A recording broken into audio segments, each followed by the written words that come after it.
Fala galera, sejam muito bem-vindos a mais um Tutoricast, o podcast da Tutor. Para você que não me conhece, meu nome é Marlon e eu sou um dos fundadores dessa empresa, desse ecossistema que tem transformado a vida de centenas de milhares de alunos do Brasil inteiro.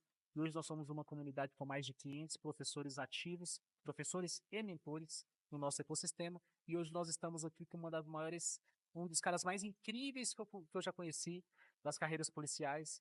Ele conheceu a Tutor lá em 2020. A gente estava conversando aqui agora antes do almoço e ele conheceu a Tutor antes mesmo da gente ter um escritório físico, né? Porque a gente estava no cowork.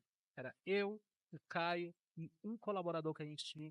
E hoje ele teve o prazer de vir aqui conhecer a nossa sede e bater um papo comigo. Então, eu estou muito feliz. Nosso bate-papo vai ser muito bem-vindo, muito legal. Então, seja muito bem-vindo, Henrique Ó, Sazak. Um brabo. obrigado, cara. Obrigado pelo convite. Tô encantado, cara.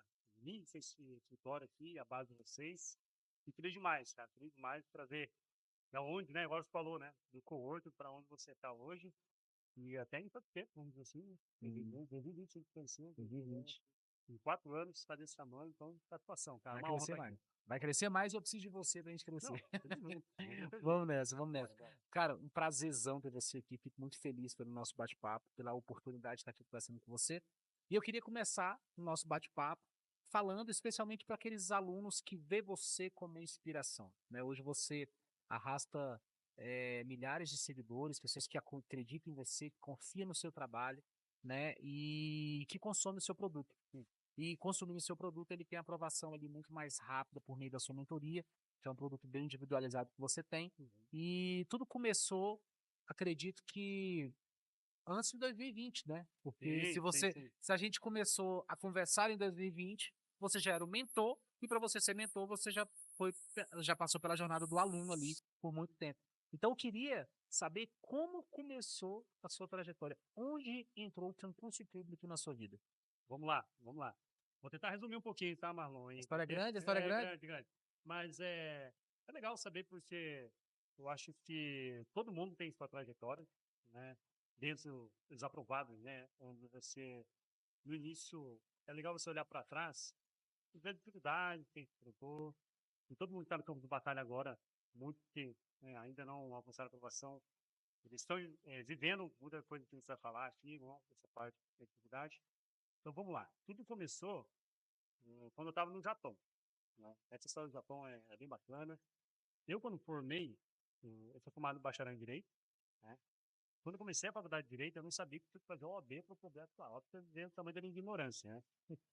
Aí, depois que eu entrei, ele falou, não, mas é uma das únicas profissões que você se forma e você tem um teste para poder atuar, Você entendeu? fez direito no Japão? Não, não, Aqui. isso antes de ir para o Japão, já Uhum. deixa eu começar. Então, eu fiz faculdade de Direito em Londrina, né? Só que como eu não tinha o hábito de estudar, não tinha essa rotina, né, de disciplina mesmo, aí eu falei, meu, o que que eu vou fazer? Lá em Londrina tem bastante descendentes japoneses, não, que migraram para lá, e muitos dos meus amigos estavam no Japão trabalhando na área. Eu falei, fechou, eu vou me formar, e vou embora para lá para ganhar dinheiro, né? Se eu ver todo mundo voltando no Japão, ganhando acadêmico, comprando carro, você o cara vai lá e faz a vida. Né? E eu pensei a mesma coisa, é isso que eu vou fazer pra minha vida. Aí eu me formei e fui embora para lá. Só que eu me deparei com uma outra realidade lá. Então, a gente trabalha 12 horas por dia, em média de 5 a 6 dias por semana, quando eu não trabalho em 7 dias. Né? Poucas empresas faziam isso, mas eu tinha amigos que trabalhavam, não era assim, todos mesmo, mas a gente tinha amigos que trabalhavam 7 dias por semana, mas o comum era de 5 a 6 dias e 12 horas por dia. E na fábrica onde eu trabalhava, eu trabalhava 12 horas por dia, um turno era de dia, daí na outra semana eu entrava à noite. E ficava desse jeito, ele ficava intercalando, em turno de dia e em turno da noite, em turno de dia e em turno da noite. E foi ali que eu falei, nem deixar, né? Eu não quero ir para ninguém, não achando, né? Eu tenho uma profissão lá no Brasil, só que eu pensei, eu, o tempo que eu tô aqui, se eu me dedicar aos estudos, eu ficava trabalhando 12 horas em tela. Eu pintava essa parte de fora da televisão. Eu preparava a peça, e jogava na máquina, daí eu não, né? O robô pintava, né? Porque daí ele entrava tipo num túnel, aí próprio, é tudo automatizado no Japão. Aí o robô ia pintava, aí eu ia lá na boca do forno, tirava a peça lá no forno de 60 graus, tirava a peça, A gente Caraca, fazia média de 300 carcaças de televisão por dia. por dia. Por dia. E Você tinha foi... quantos anos nessa época? Eu tinha 21, 22 anos, né? Ah, E aí assim, eu me deparei com uma realidade totalmente diferente, né, que eu via, porque eu sempre fiz escola pública, mas nunca me faltou nada. Meus pais sempre me proporcionaram o estudo não me faltou, né? Mas a gente nunca teve dinheiro sobrando. Assim, eu sempre tive que andar de ônibus, né? Eu estudava, eu morava numa cidade que chamava Açaí pequenininha, mas eu comecei a estudar em Londrina, no colegial, aí eu tinha que ir de ônibus, acordar às 5 horas da manhã, tudo. Enfim. Então, o estudo, eu nunca, vamos dizer assim, dificuldade financeira a gente nunca teve, mas agora essa gordura de poder viajar mesmo para a praia, Nordeste, eu nunca tive, né? Enfim, aí lá no Japão eu deparei assim, com pessoas de 50, 60 anos trabalhando, eu falei, meu Deus do céu, né? O cara tá aqui, porque tipo assim, ele não conseguiu vingar no Brasil e tem que trabalhar aqui, e ele mandava o salário inteiro pro Brasil, tá? E vivia uma vida lá assim, meu, é o pão que o diabo amassou mesmo.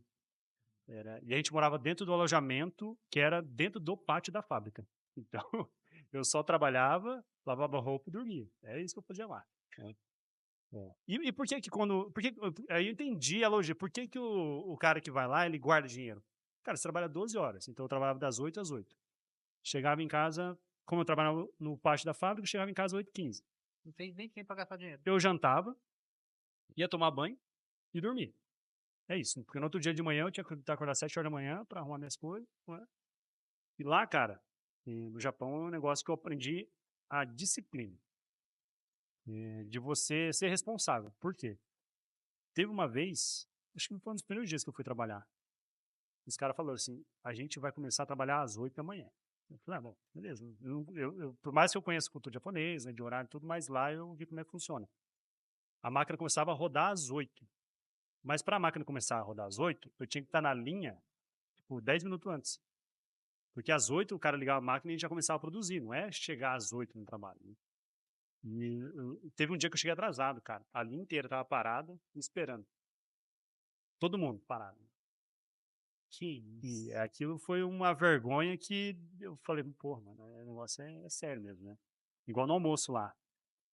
A gente tinha 20 minutos de almoço. Aí eu também, isso foi no primeiro dia. Eu falei, porra, mano, nem fudendo, 20 minutos? Como é que você almoça em 20 minutos? A gente acabou de almoçar aqui, quanto tempo? Uma hora, né? Eu falei, beleza. Eu trabalhava no quarto andar de um prédio e o almoço era no segundo andar do outro prédio. Aí eu tinha que e eu trabalhava na área de pintura, então eu tinha uma roupa por cima. Até uma foto que ficou famosa aí no Instagram, que parece que eu tô de açougueiro, né? Depois, Eu já vi, eu você já acha que vi, você já viu vi, já já, vi, né? já vi, já vi. Até vocês fizeram storytelling aqui, né? Aham. E até todo mundo perguntou, ué, mas você era açougueiro? Onde você trabalhava naquela roupa branca, né? Tudo sujo, né? E aí eu tinha que tirar aquela roupa, eu já tava com uma roupa por baixo já, né? Eu tirava, guardava no armário, descia 4 andar, ia pro segundo andar, eu tinha que fazer tudo isso em 20 minutos. Almoçar, aí eu escolhia, né? O dia, ou escovar o dente ou eu ia no banheiro, fazer o número 2. Não dava pra fazer. Caraca, Não velho. dava pra. Trabalho escravo isso aí. Doideira, cara, doideira. E o que acontece, né, mano? Lá funciona desse jeito. Então, foi lá onde eu aprendi o que é realmente a disciplina de verdade, né? O que é você ter rotina, o que é você ter regras, e regras que tem que ser cumpridas, porque no Brasil existe regras, assim, não tem lei para isso, mas Só como é que ninguém tem. a gente vive num país ainda muito imaturo, né?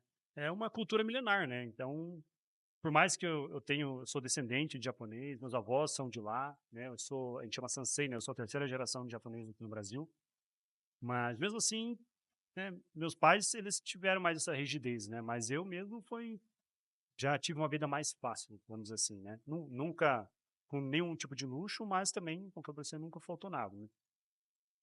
Então foi lá onde eu aprendi essa disciplina, onde eu trabalhei 1 ano e meio lá, não faltei um dia no trabalho. Por que que a gente não falta lá? Porque lá não tem, por exemplo, atestado médico. Ah, beleza, você não está bem para trabalhar, você fica em casa, mas você não vai receber, entendeu? É. Caraca. Lá no Japão não tem férias, não tem 13º, tem o que chama lá, tem Golden Week, 10 dias no ano, que é em agosto. Mas não tem férias. Se você quiser tirar férias, beleza. Mas na hora que você voltar, não vou garantir que sua vaga está aqui. Que outra? Golden Week é o quê? Tipo... É uma semana de folga. Que a fábrica dá pra você, entendeu? Mas sem receber também. Então, por que que o pessoal também ficava pensando 2 vezes na hora de voltar para o Brasil? Porque ele sabe, quando ele voltasse para o Brasil, ele ia deixar de ganhar, ele ia gastar para ir passear, e quando ele voltasse, não era garantido, não era uma, ele não tinha uma estabilidade lá, né? É que E assim, quando é que você veio pro Brasil? Você já quantos anos? eu vou, então, eu fui em 2000,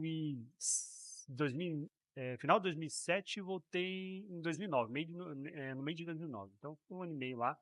Eu devia ter uns 20, quando eu voltei, acho que eu fui com 21, 22, não, 23 anos, então, que eu voltei. Então foi, só que lá no Japão eu já tomei a decisão, eu falei, pô, mas beleza, eu vou voltar para o Brasil, só que eu tenho que tirar o OAB, né? Se eu quiser, eu tenho a profissão, mas sou condicionado a tirar o OAB. Aí foi onde eu comecei, pedir material para uns amigos meus que estavam no Brasil, baixar na internet também, mas tudo material desatualizado, né? Porque não, pensa, em 2009, né? No começo de 2009, quando eu comecei a estudar, era uma coisa assim, meio que não tinha curso online, né? Então eu baixava, estava estudando, assim, foi onde eu tomei a decisão, né? Até o Benício, que ontem eu fiz podcast com ele, ele comentou, cara, tua foto que você estava lá, eu lembro que você estava estudando, né? Eu falei, eu morava num quarto, eu rachava o quarto com meu irmão, que era menor que isso aqui, esse quarto. Um pouquinho menor, assim, onde ficava a cama dele de um lado, a minha cama aqui, aí no meio a gente botava uma geladeirinha e um micro-ondas em cima, né? E lá não tem, a gente não tinha varal no Japão lá para secar roupa. A gente botava um pedaço de ferro em cima da cama nossa, a gente lavava a roupa e secava em cima da gente lá. Dormindo e pingando a gota do... É, Caraca. não pingava porque a gente ainda centrifugava lá, né? Chegava meio úmido, né? E quando eu esquecia, cara, no inverno, a roupa dentro da máquina, a hora que ia tirar tava duro, assim, ó. Putz. Passei uns perrengues lá, cara, mas foi bom, cara, foi bom. Mas você nasceu no Brasil, né? Nasci no Brasil, nasci no Brasil. Entendi. Você ficou só um tempo lá. Eu fui trabalhar 1 ano e meio lá, mas é isso que é legal, acho que cada um, essa é a minha história de vida, onde eu decidi realmente estudar para estudar, Mas entendeu? estudar para concurso veio na volta sua para o Brasil, onde você decidiu começar estudando para a OAB. Exatamente. Uhum. Eu comecei a minha preparação para a OAB, só que naquela época, em 2010 mais ou menos, estava tendo muito concurso na área de tribunais. Então teve TJ, teve TRT, teve TRE, então teve bastante concurso dentro da área dos tribunais. Aí eu comecei para tirar para tudo quanto é lado, né? Eu acho que é comum, né? Todo mundo que quando começa ali, inicia a sua jornada e atira para a área de tribunais, a carreira policial, enfim, para todos os concursos ali que abrindo, a gente ia fazendo. O resultado disso é reprovação, né, cara? Não tem jeito, né? Só fazendo tudo. E é isso que eu percebi também que não ia dar certo, né? Onde eu tinha que escolher um nicho, vamos dizer assim, né? Para conseguir direcionar, né, a preparação. Mas o que me trouxe a base mesmo, que eu aprendi a estudar, foi a OAB, tá? É bem, bem real mesmo. Porque eu reprovei 6 vezes na OAB. Caraca. 6 vezes. Eu passei na 7ª. Então, Na primeira fase ou na segunda? não, na primeira fase eu passei quando eu tentei na 5ª vez. Na 5ª vez eu passei na primeira fase. Aí na 6ª eu reprovei na primeira de novo, né, e na 7ª eu passei. Né? E aí passou na OAB e foi advogado. Cara, eu tinha passado no concurso da Polícia Civil antes da OAB, mas eu classifiquei mal, né? Aí não chamava, não chamava. Aí em 2013, eu fiz concurso em 2010, aí até 2013 não tinha me chamado na polícia ainda. Aí um amigo meu, eu falei assim, cara, vamos abrir o escritório, bicho. Se não der certo a polícia, pelo menos você toca o escritório de advocacia. Aí é onde a gente abriu o escritório de advocacia, e aí onde eu comecei a ganhar uma graninha ali e tudo. Mas aí em 2014 eles me chamaram para a polícia, né? Aí onde eu iniciei minha jornada dentro das carreiras policiais. Ali. Tirar para tudo quanto é lado, em concurso público, mas aí não estava dando muito certo. Aí foi onde também eu tinha passado em 2 concursos na época, para advogado da Copel. Copel é de companhia de energia no Paraná. Eu não sei como é que chama aqui em Brasília. Aqui é CAESB. CAESB, então, lá no Paraná é Copel, né? E aí eu tinha passado tanto para a Polícia Civil e para a Copel também. E a Copel, eu lembro que eles iam chamar até antes a Polícia Civil, só que, pô, eu comecei a advogar na época também. Eu falei, porra, mano, advogar, meu Deus do céu. Até que a gente ganhou uma grana boa, porque a gente pegou aquela época onde você pegava aquelas ações de massa, né?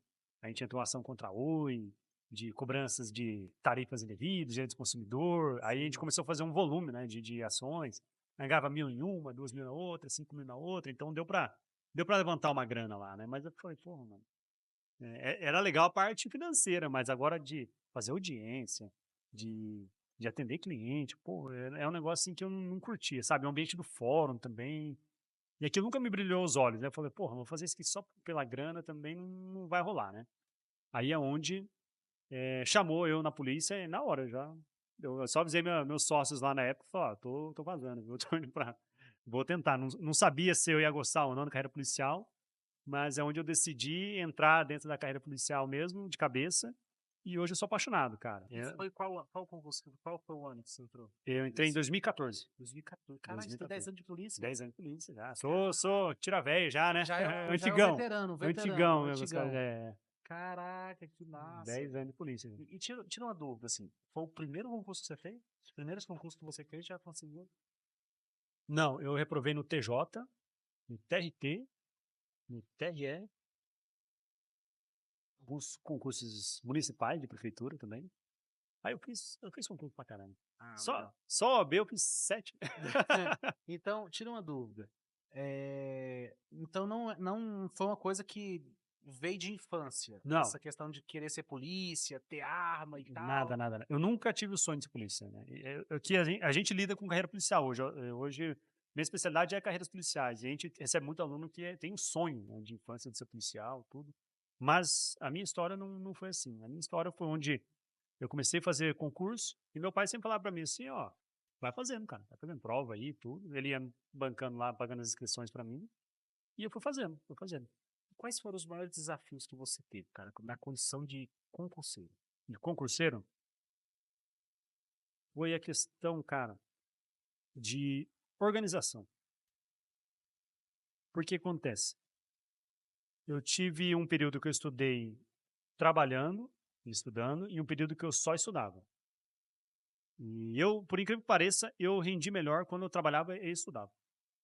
Porque eu já tinha, vamos dizer assim, um horário já pré-fixado. Onde eu ia estudar no horário que eu tinha vaga.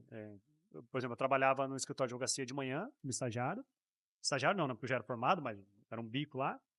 E um amigo do meu irmão que ficou com dó de mim lá e botou eu lá, né, para trabalhar. E aí à tarde eu estudava, né? Ia pro cursinho à noite, tudo. Então, quando eu estava nessa época, eu estudava mais. Agora, quando eu tinha o tempo todo, aí até meu terapeuta ele fala que o excesso de tempo é um convite para desorganização. Uau, anota aí. É. Anota aí, pessoal. E é muito real, cara.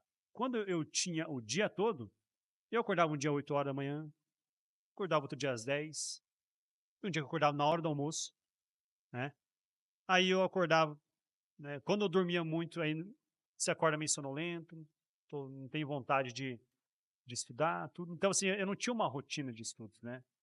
E quando eu comecei a trabalhar e estudar, aí o negócio deslanchou mesmo. Aí onde eu comecei a ter organização. E como é que você fez para resolver esse problema da organização? Você teve algum método? Você assistiu algum vídeo? Porque na época era muito, não tinha coach, não tinha mentor, né? Não tinha. Tinha nem material direito? Não tinha. Mas o que foi legal, né, Mar? As reprovações, ela mostra o caminho para nós, né? A reprovação, quando você aprende com o erro, aí você consegue ir moldando, né? Porque cada vez que eu não tinha o hábito de fazer o simulado, mas como fazia muita prova, então cada prova eu analisava depois, né? Ah, por que eu não passei? Que matéria que eu errei? E eu ia lapidando aquilo, né? Aí as matérias que eu tinha mais dificuldade era onde eu revisava mais, vamos dizer assim, né? Mas falar para você que eu tinha uma técnica de igual eu tenho, né? Hoje eu passo para meus alunos, ó, tem que revisar 24 horas, 7 dias, né? É método Pomodoro. Não, é na raça mesmo, né? Foi onde eu tinha aula no cursinho, chegava em casa eu revisava, revia e anotava. Era isso que eu fazia, né?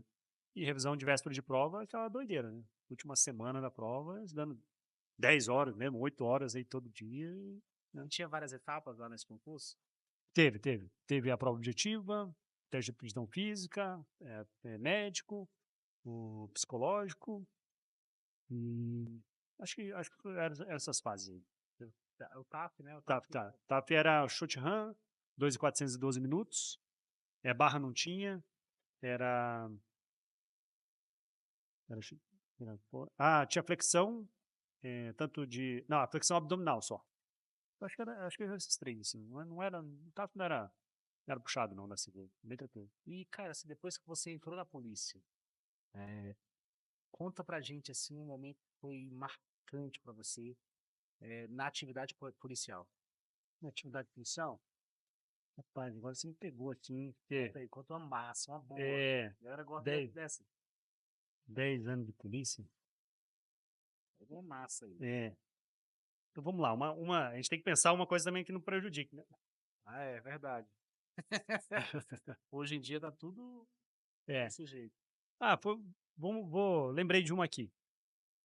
A gente foi cumprir um mandado de busca e apreensão lá numa cidade bem no interior ali, né? Da delegacia onde eu trabalho.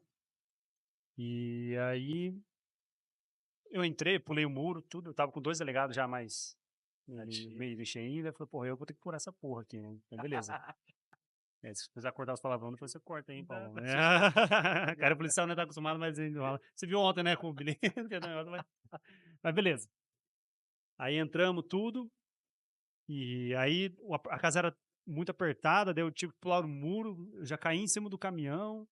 Meu, aí você entra com pai, mãe, criançada, tudo, daí, quando a gente entra, cara, a gente já entra já, por exemplo, você não vai de palma, né? Você já entra com a arma já empenhado na cara da família inteira, né? Só que quando tem criança é foda, cara. Aí na hora, assim, as crianças chorando, tudo, eu falei, beleza. Aí congelou, beleza, já, olha só, aí a gente começou a revistar a casa. A gente tava procurando arma, que o cara era suspeito de tentativa de homicídio lá, né? Não, desculpa, tentativa não, de homicídio. E ele tava junto com outro cara que matou outro cara lá. Aí a gente foi procurar arma e mais alguma coisa, tudo, indício de crime. A caminhonete que estava lá, que eu caí em cima dela, era um dos produtos que estava. Produtos não, foi o veículo utilizado, né, para levar o autor até lá no local. Aí nessa casa, tudo, eu estava um delegado lá procurando, sacolona, cara, cheio de remédio, cartela. Daí o delegado já cresceu os olhos. Falei, pô, esse aqui, não, esses remédios aqui, vocês estão fazendo de onde? Onde é que você compra? Eu falei, não, tal. Não, esse remédio é, é meu, do meu marido, assim, meio louco, mas uma sacola de remédio, cara. Aí ele falou, pô, sacola e também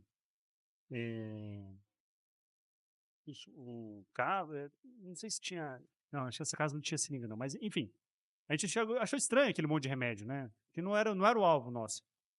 Aí ele apertando, eu falei, não, que a gente é HIV positivo. A mulher falou. Daí ela foi avisar isso, depois que a gente já tinha vasculhado a casa lá, e tudo assim. Aí o delegado, por que eu falo isso? Porque o delegado, uma vez, ele já tinha falado comigo que ele furou o dedo numa operação lá, onde ele teve que fazer o teste e tudo. Caraca. Num alvo que era HIV positivo, né? Então parece que ele tem meio que um faro para essas coisas, né? E tem que tomar um remédio forte lá na hora, né? Porque quando você se corta, assim, né? Enfim. Aí ele já ficou apavorado já, né? Caraca, quer me matar? Pra mim tava de boa, tava, né? Tipo assim, porque se não tiver nenhum contato com sangue, eu também não sei como funciona a contaminação, né? Mas como ele já teve essa experiência, né? Mas foi uma coisa que eu me lembrou agora que você perguntou de um caso assim, né? Que a gente pega, assim, que vai evoluindo. Você entra na casa, você nunca sabe o que vai acontecer lá, né? E conta pra gente, cara, onde entrou a mentoria na sua vida? Então, vamos lá. Em 2017, eu sempre trabalhei, de 2014 até 2017, eu sempre trabalhei em expediente na polícia. Até hoje você tá no expediente? Não, agora eu tô numa escalinha mais. Ah, não, hoje eu tô. É que é plantão com sobreaviso, assim. É, expediente com sobreaviso, então meio que é meio uma bagunça lá no Paraná, né? Mas enfim, nessa época, eu tava. Eu tava no expediente, aí eu fui pro plantão. Só que a escala do plantão naquela época era 24,72. Aí onde eu me vi 3 dias de folga. Eu falei, pô, vou fazer. Aí minha esposa falou: "Ah, começa a estudar para delegado, né, tal", porque daí eu curti lá, né, os primeiros meses ali ainda, tipo, pô, assistindo seriado, tal, minha esposa indo trabalhar, eu acordando tarde, né, indo pra academia, depois ficava em casa, fazia porra nenhuma. Ela falou: "Tá bom, vou estudar para delegado". Aí comecei a montar meu material de novo, fiz meu cantinho de estudo, tal. Só que foi uma época que sempre as pessoas que me viam, como lá na minha cidade, chama Açaí, era pequeno, não tinha muita gente que estudava para concurso público. Como eu era um dos na roda de amigos ali, um dos poucos que tinha estudado passado, que eles conheciam, eles começaram a perguntar para mim como eu estudava, tudo eu passando algumas dicas, aí eu comecei a ver que alguns estavam entrando, tipo assim, entrando no concurso de carreira municipal, né, concurso da região. Eu falei: "Pô, mano, o que eu falo talvez tenha um pouquinho de valor, né?". Aí eu comecei, eu pensei: "Pô, talvez". Aí o o tio da minha esposa, 2 tios da minha esposa começou a falar assim: "Pô, japonês, um cara inteligente, por que que você não dá aula, monta um material, cara, vende na internet, você não conhece o Érico Rocha não?", um deles falou. Aí eu fui picado, né, pelo marketing digital do Érico Rocha, lá na forma de lançamento. Sim. Aí eu falei assim: "Pô, quem que é Érico Rocha, cara? Que história é essa aí?". Ele falou: "Não, cara, monta um e-book aí, vende na internet, cara, material, vai para concurso público". Eu falei: "Ah, beleza". Aí eu comecei, entrei lá no YouTube, Érico Rocha, aí eu comecei a ver, né, o cara, um monte de vídeo no YouTube, forma de lançamento, e falando: "Ó, que dá para você ganhar dinheiro na internet, vendendo curso, a parte de mentoria", enfim. Era mais curso na época, né, que ele falava. Uhum. Daí eu falei: "Tá, então vou gravar um curso, né". Mas tá, eu vou gravar curso, eu não sou nem professor, não sou porra nenhuma, né, não tenho graduação, não tenho nada. Aí o outro tio da minha esposa falou assim: "Ué, mas você não passou em concurso público?". Eu falei: "Eu só passei". "Você não sabe estudar?". Eu falei: "Ah, bom, acho que eu sei". Ele falou: "Então, pô, só um diploma não vai servir pra nada não, cara, mete ficha, vai embora, né". Caraca. É. Aí eu falei: "Pô, é verdade, né". Ué, e outra, a barreira de entrada na internet naquela época era, se hoje talvez tá um pouquinho mais caro, mas naquela época, bicho, Era zero, né? zero, zero, zero, zero. Eu falei: "Bom, a única coisa que poderia me barrar era o meu próprio medo ali de não dar certo ali, né, de julgamento dos próprios amigos, né, da roda ali". Aí beleza, daí eu falei: "Não, vou arriscar". Aí onde eu comecei a atender, mas só o pessoal do Paraná mesmo, né. Eu comecei a atender para a Polícia Civil do Paraná, atendi um pessoal de Curitiba, aí eu atendia até naquela época era por Skype, né. Skype, eu É. usei demais o Você usou também Skype. Usei Skype? demais, usei demais. E também aí eu atendia um pessoal de Londrina, só que eu entrei no Instagram em março de 2018. Não, 2018. Eu lembro porque foi o meu aniversário em março, né. E aí a primeira publicação foi no dia do meu aniversário. Aí foi, só que daí eu criei um Instagram direcionado para isso mesmo, né. Onde eu me posicionei e eu já me chamava de mentor, porque eu não, como naquela época tinha processo de coach para ser coach, né. Sim. Mas eu me posicionei como mentor, porque o mentor é uma sua própria experiência, né, que você Sim, poderia repassar. exatamente. Então na época eu comecei já como mentoria mesmo, né, eu não vendia coaching. Aí foi onde o Paulo me contou essa história ontem aqui, né. E ele falou, por isso que ele me achou na internet, porque o Weber pediu pra ele, falou: "Você não conhece um policial civil do Pará não? Né, pra gente trazer pra cá, depois pra ser coach e tudo". E naquela época ele falou: "Cara, eu não conheço, mas eu sigo um japonês lá no Instagram e o cara parece ser brabão, né, a gente parece, tipo assim, parece fazer um trabalho bacana, né". Eu estava na época, acho que eu tinha 3.000 seguidores na época do Instagram. E aí não, minto, eu tinha 1.000 e poucos seguidores, né, eu fui pra 3.000 seguidores depois que eu entrei no Estratégia. E aí onde o Paulo me chamou para fazer um webinário lá no Estratégia, né, na época eu estava com 4 alunos. Caraca. É.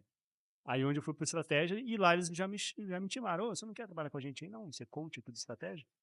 Eu falei: "Pô, mano", tem aquela: "Ah, será, né, pô, trabalhar no maior cursinho do Brasil, né, pô, sair do nada e já vai pra fazer um webinário lá no Estratégia". Cara. Aí foi o primeiro ponto de inflexão, né, foi o primeiro turnaround, né, ali que eu tive. Mas então, e como é que você atendia esses alunos? Como é que era o formato da sua mentoria na época, antes de você entrar na estratégia?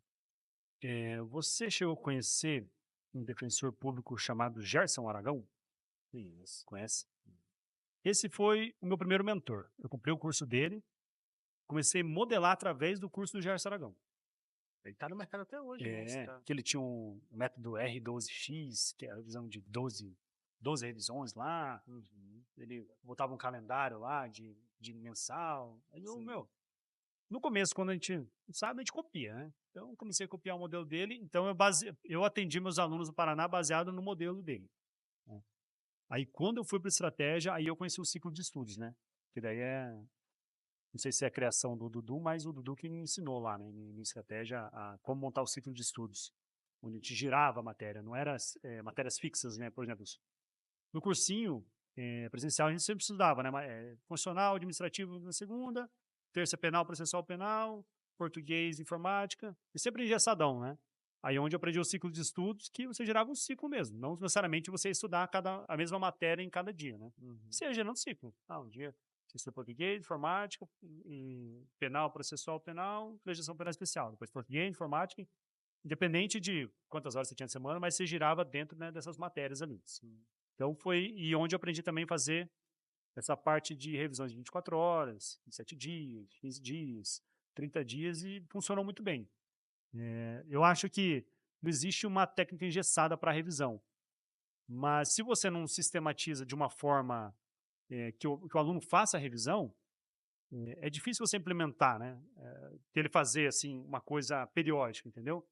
Então, acho que essa técnica foi o que os meus alunos se adaptaram melhor, assim, né? Onde a gente consegue programar uma revisão e o aluno, de qualquer forma, ele vai revisar, né? Porque a hora que aparece a meta de revisão, ele tem que revisar, né? Sim, sim. Então, eu sempre trabalhava bastante com revisão de 24, 7 dias. Isso daí, para mim, era a regra, né? Show.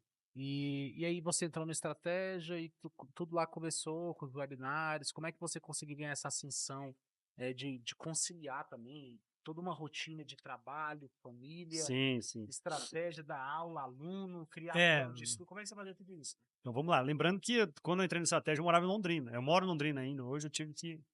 Aí eu viajava uma vez por mês, por exemplo, para São Paulo. Tinha mês que eu viajava duas. Né, já teve um mês que eu tive que viajar 3 vezes, né, para São Paulo, para gravar webinário, né, para gravar aulas também, porque o estratégia, ele não tem só aulas de matérias, né? Ele tem aulas como se fosse um direcionamento de estudo para o concurso específico. Então, quando era a parte de planejamento de estudos, eu que dava aula de planejamento de estudos. Então, planejamento de estudo para a Polícia Civil do Paraná, planejamento de estudos para a Polícia Civil do Ceará, para a Polícia Militar de São Paulo.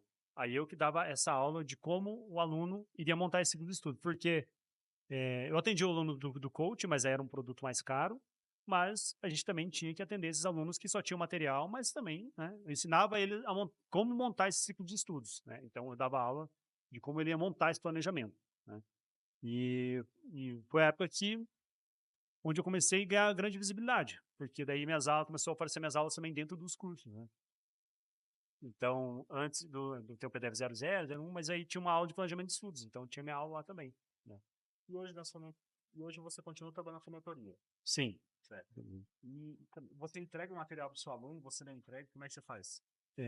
Como funciona a nossa mentoria hoje, né? A gente atende só mentoria individualizada, a gente não tem mentoria em grupo, né, dentro da nossa empresa, e onde eu monto o cronograma de estudos de acordo com a carga horária que cada aluno ele possui, né? Vamos dizer que 90% dos nossos alunos ele trabalha e estuda. São poucos alunos que a gente tem hoje que ele tem um tempo exclusivo para estudar. Então, o que acontece? Eu sempre falo, a gente vai montar o mínimo plano viável para você. O plano que ele vai cumprir. Então, quando ele chega para mim, eu tenho 3 horas para estudar. Eu monto um planejamento para ele de 1h30, 2 horas, líquidas. Porque é um planejamento real. Eu preciso montar um planejamento que ele vá cumprir. Não é um planejamento onde ele vai ficar frustrado, né?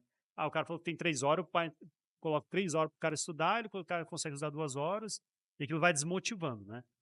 E uma coisa que eu aprendi até com Gilberto Augusto, outro mentor meu, que o aluno ele só tem motivação quando ele vê a evolução dele, quando ele vê essa melhoria no desempenho, né? Então, foi isso que uma das coisas que me trouxe para a Tutor quando você me apresentou, onde a sua plataforma tinha indicadores de desempenho. E isso que eu não conseguia trazer isso dentro da planilha do Excel, né? E era ruim para o aluno visualizar isso. Eu estou evoluindo aqui, dava para a gente ver só sobre questões, mas aí era muito genérico. Por exemplo, o cara sabia quanto que ele tinha acertado no todo da matéria, quanto que ele tinha acertado em direito administrativo, direito constitucional, processual penal, mas não era cirúrgico nos assuntos, né? Quanto que ele tinha acertado em inquérito policial, quanto que ele tinha acertado em provas, quanto ele tinha acertado na teoria do crime. Aí, dentro da sua plataforma, onde eu vi que realmente a gente consegue ser mais cirúrgico na hora de planejar o aluno, né? Porque muitas vezes o aluno ele fala, eu tenho dificuldade em português, mas não é em todas as matérias de português. Ele pode ter dificuldade em interpretação de texto, uma parte de gramática, mas nos outros assuntos ele, pô, o cara quase gabarita ali quando vai fazer questões, né? Então, dentro dessa plataforma onde eu consegui identificar, né? E trabalhar nesses assuntos onde realmente o aluno tem dificuldade. E como que era a sua rotina, assim, antes da tutor, né? E depois da tutor?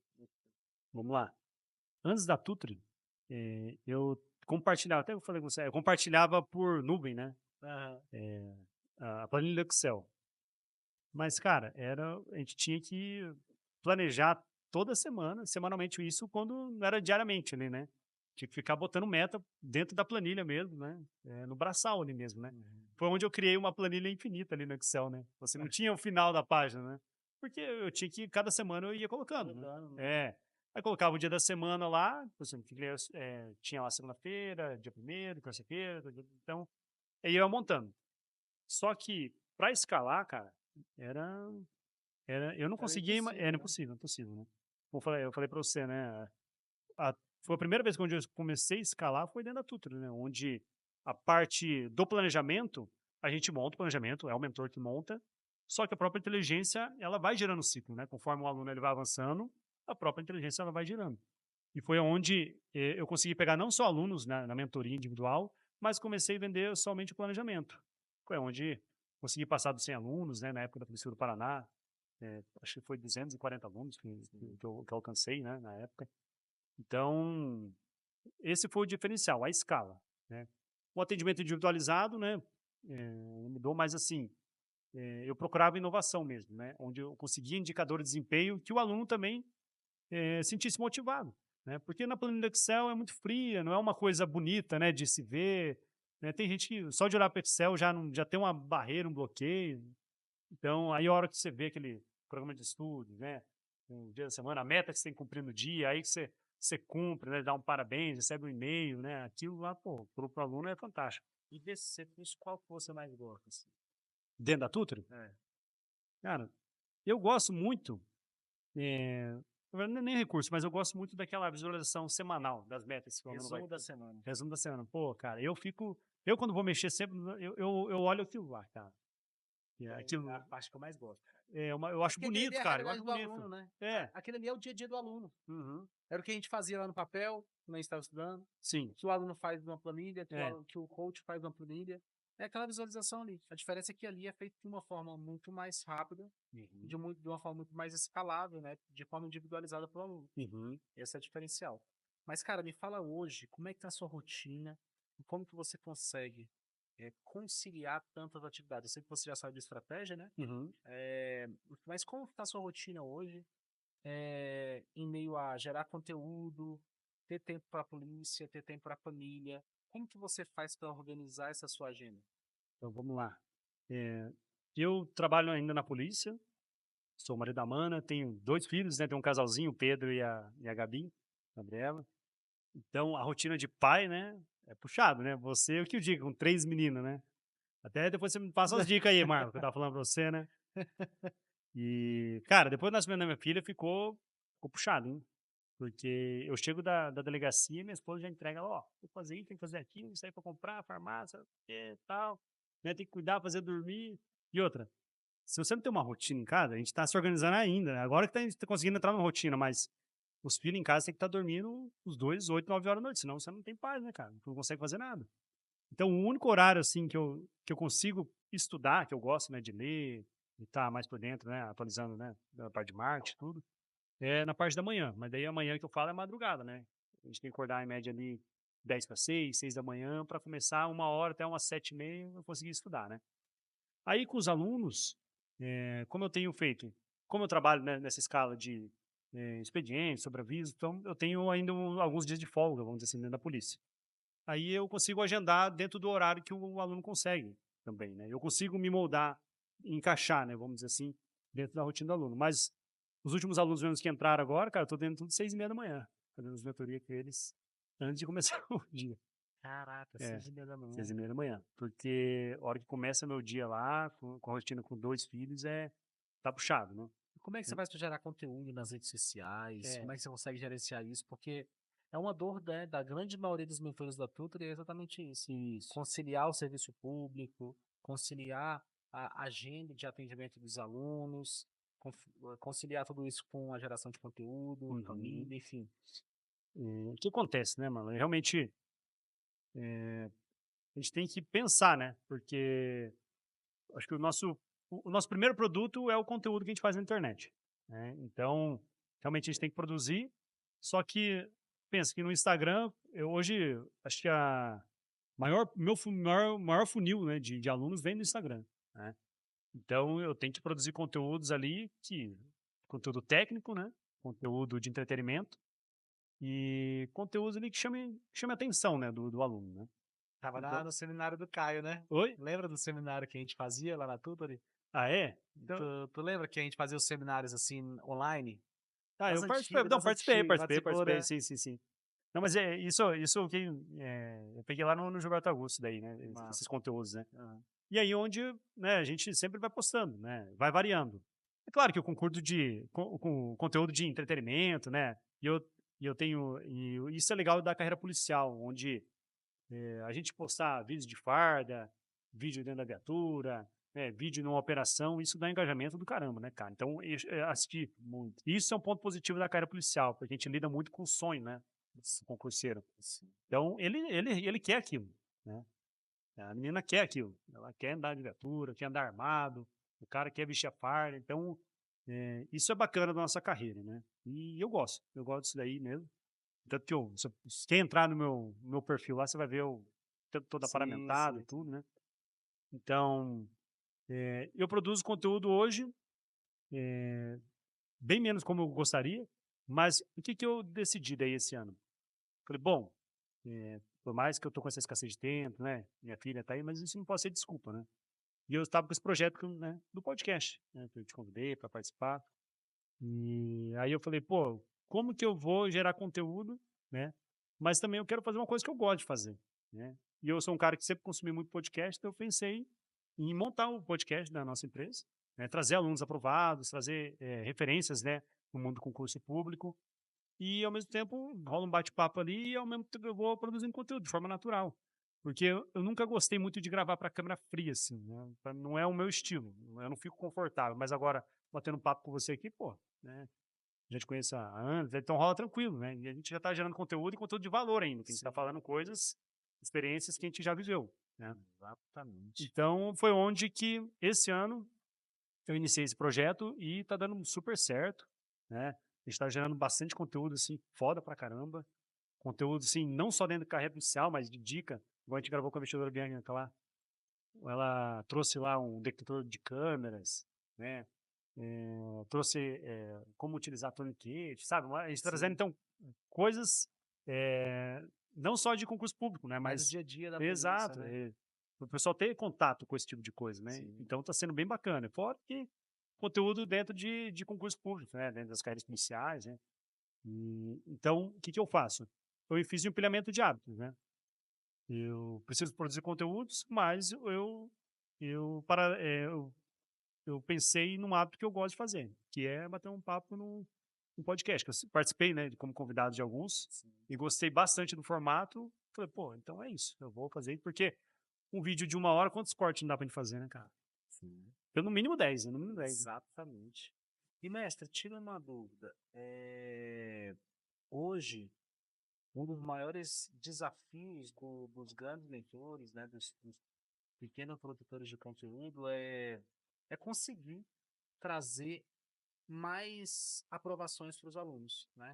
E você já me falou, já vi nas suas redes sociais também, é, vários alunos sendo aprovados com o Ensino. Se você pudesse dar uma dica para o mentor que está começando hoje em relação a essa parte de metodologia, qual dica que você daria para que ele conseguisse pegar essa dica, colocar em prática e conseguir ter mais alunos aprovados?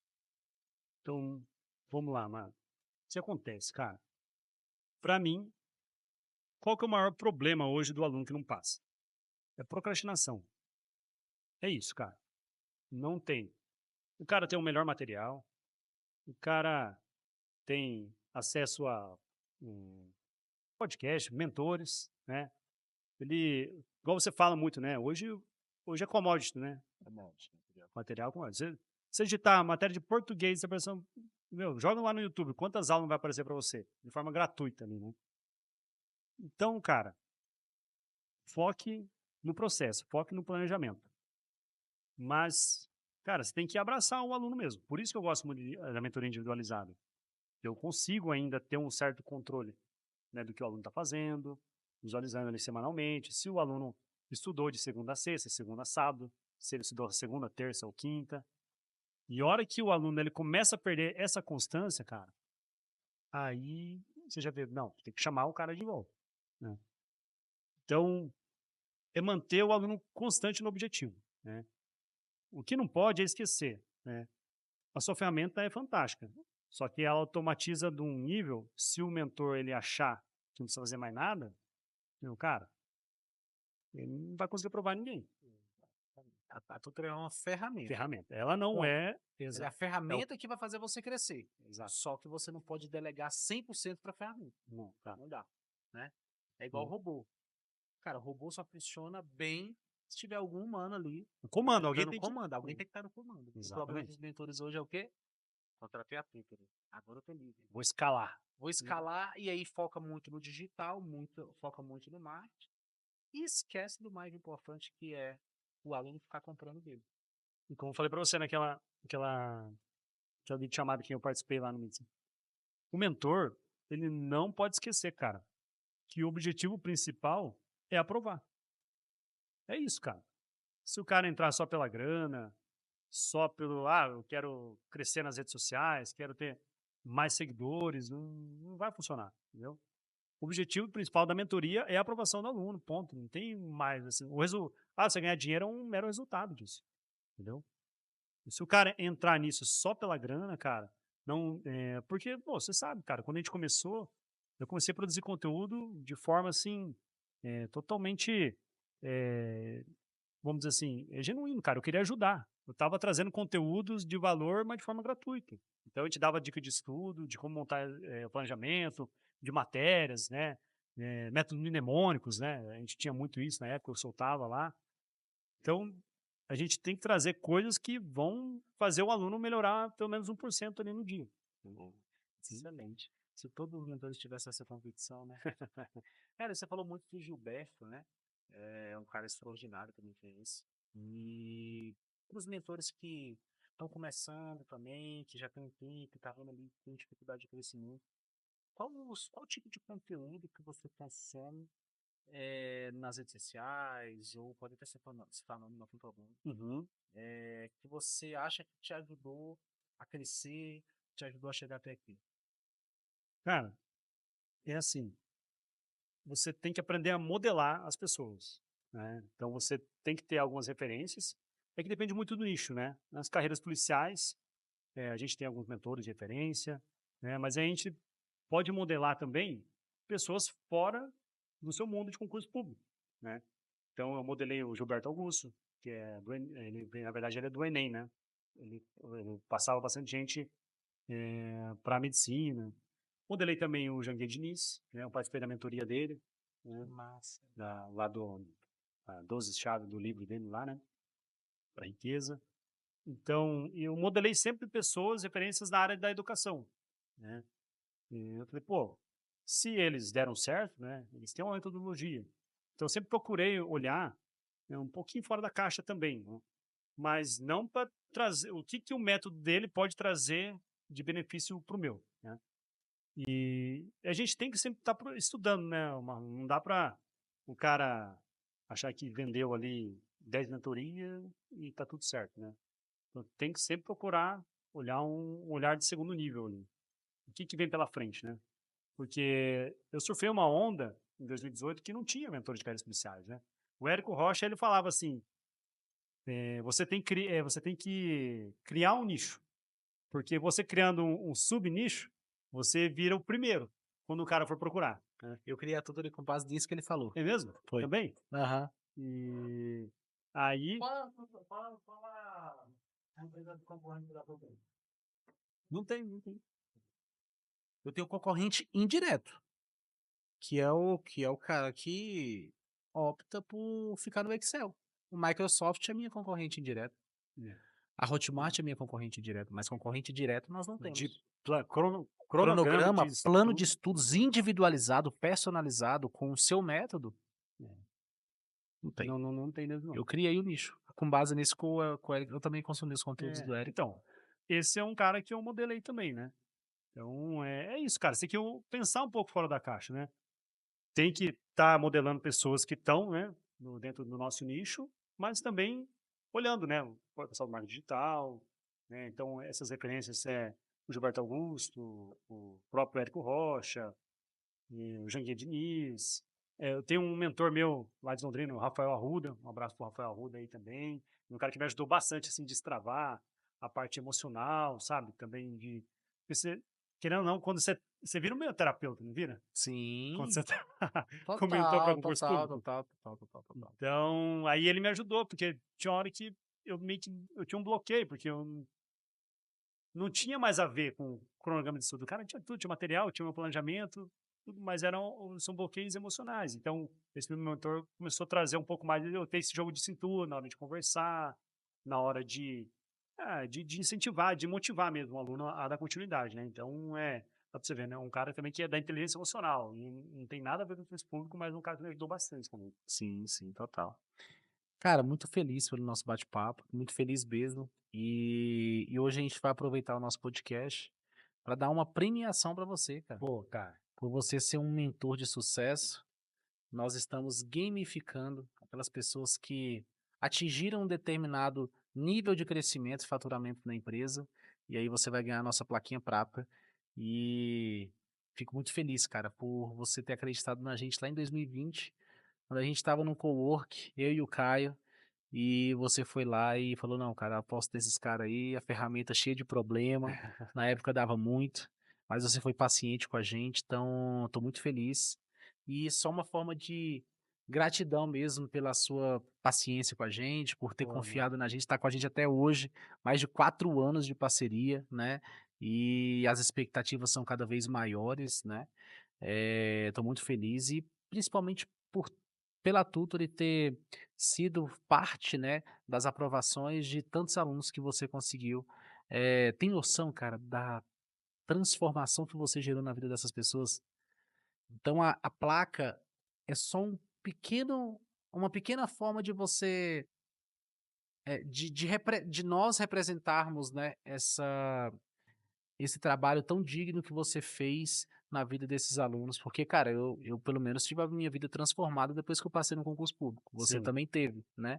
Sua 100%. história contou isso, né? Uhum. Então, você teve participação na vida de centenas de alunos, né? E isso é só uma mera forma de devolver aquilo que você plantou e vem plantando há tantos anos. Então, muito obrigado pela participação no nosso podcast, estou muito feliz. Você que ficou até o final com a gente, não deixe de curtir, não deixe de compartilhar, não deixe de colocar um comentário aqui da parte que você mais gostou da história do Henrique Sasaki. E, cara, muito feliz, muito obrigado, viu? Ô, irmão, obrigado, cara. Obrigado pelo. É um reconhecimento aí do longo trabalho, né, cara? Então é uma satisfação muito enorme, né, ter um- esse simbolismo, né? Porque realmente, como você falou, a gente gera transformações na vida de muitas pessoas, né?